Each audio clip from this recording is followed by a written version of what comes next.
Bismillah, assalamu alaikum. Мынау біздің шылаушын бағып бастаған кездегі ең бірінші шылаушын тастаған жеріміз, кірәткіміз осы жерге 1 квадрат тастағанбыз. Қалғаны Шымкентте тұғын. Бұл әлі Шымкентте.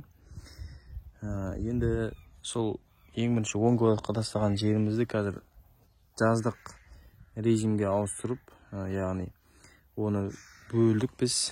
Екіге бөлдік. Екіге бөлгеннен кейін осының астында да шылаушым бар. Екіге бөлгеннен кейін 30 квадратқа көбейді бұл. Өйткені қыста біз 70-80 сантиметр қыламыз ғой биіктігін. Ал жаздың күні жұқартамыз 15-20 сантиметр қылып. Себебі қысы жазы 12 ай біз 15-20 градус 15 пен 25 градус ұстасақ, бұлар жыл 12 ай движениеде жұмыста болады, яғни көбейеді, биогумус өндіреді деген секілді. Ал қалған минусовой температураларда бұлар ұйықтап кетеді, болмаса ысып кететін болса өліп қалады. Сол себепті 15-25 градус ұстау үшін біз жаздың күндері биіктігін 15-20 сантиметр қыламыз. Ыстық өлкелер одан да төмен қалады. Енді сіздерге көрсетейін деп жатқанымыз бүгінгі айдарымызда шылаушымды дайын болған биогумустан қалай бөліп аламыз деген. Мына көріп тұрсыздар, жәшіктерді, осы жәшікке біз жаңа навоз салғанбыз, жаңа корындарды. Мына қарап тұрсаңыздар, мына осыны салғанымызда қазір 1 аптадан аса уақыт болып қалды. Бірақ мынаның өзін мына майдалап жеп тастаған. Негізі бұл мынандай ірі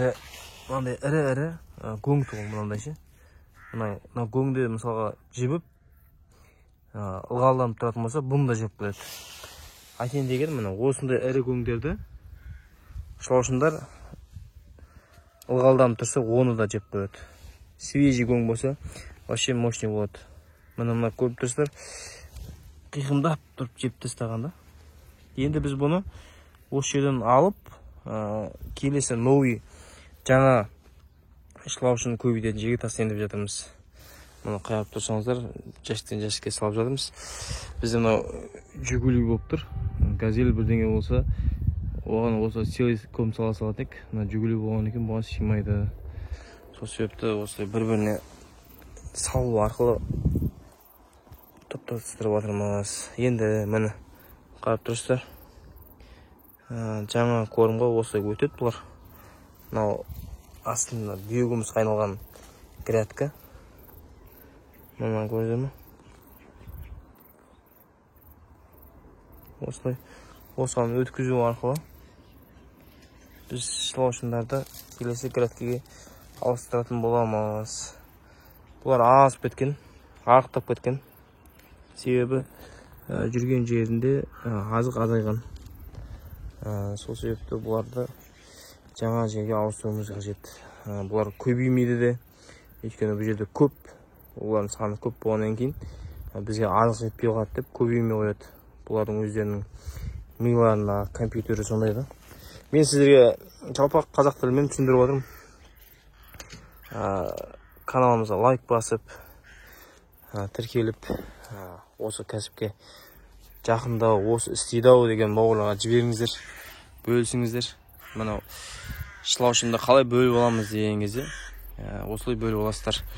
Мен сіздерге қазір көрсетейін. Мына жәшікті көріп тұрсыздар ғой, бетінде мынандай құрғап тұр. Асты сулап қойғанбыз ғой, енді бет кішкене құрғағанда. Енді мына астын көтеремін қазір. Астын көтерген кезде көресіздер. Міне көрдіңіздер ме? Осылай өтеді жаңа азыққа шылаушындар. Осылай бауырлар, жалпы мал бағудан да оңай тірлік қой негізі. Бірақ ескертетін жағдай, үнемі ескертем, бұл жалқаулар істейтін тірлік емес. Өзіне лайық еңбегі бар. Сол лайыққа, сол еңбегіне лайық, пейнетіне лайық ақысы да бар. 1 квадрат 150 мыңнан кез келген өңірге жеткіземіз, жібереміз. Хабарласыңыздар.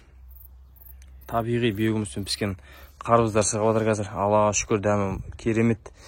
Яғни біз текке жұмыс істеп жатқан жоқпыз. Осылардың өндірген мынау есік алда мұсырып жатқан көңдерді жегізу арқылы бұлардан біз табиғи биогумусты өндіріп жатырмыз. Сол биогумусқа піскен кез келген көкөніс болсын, жеміс жидек болсын, қарбыз қауын болсын, дәмдері потолок болып отыр, керемет болып отыр.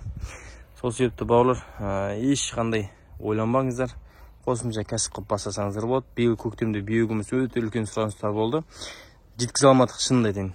Енді келесі жылға мүлдем ойындап тұр, мүлдем сұмдық ойындап тұр. Өйткені биыл нәтижесін көрдік.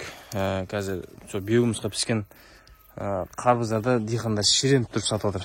Қазіргі күнде, мысалы, қазір уже даналап сататын уақытқа келіп қалдық қой. Бірақ қазірдің өзінде әлі килолап сатып отыр олар. Сол себепті биогумусқа піскен, яғни дәрісіз, селитрасыз, нитратсыз піскен жеміс жидек көкөністерге сұраныс өте жоғары бойындап тұр. Ол деген сбит бар да, яғни нарық сұрап жатыр. Биогумусты бізге беріш деп. Сол себепті жаппай айналысуымыз керек болып тұр. Осындай шикізаты тегін болған есік алда мұсы болып өртеніп жатқан көңілі шылаужанға жегізу арқылы биогумус өндіріп, оны әр қабын 5000 теңгеден 6000 теңгеден сатамыз. Солай бауырлар, хабарласыңыздар, лайк басыңыздар, тегін қолдауды аямаңыздар. Баршаңызға рахмет.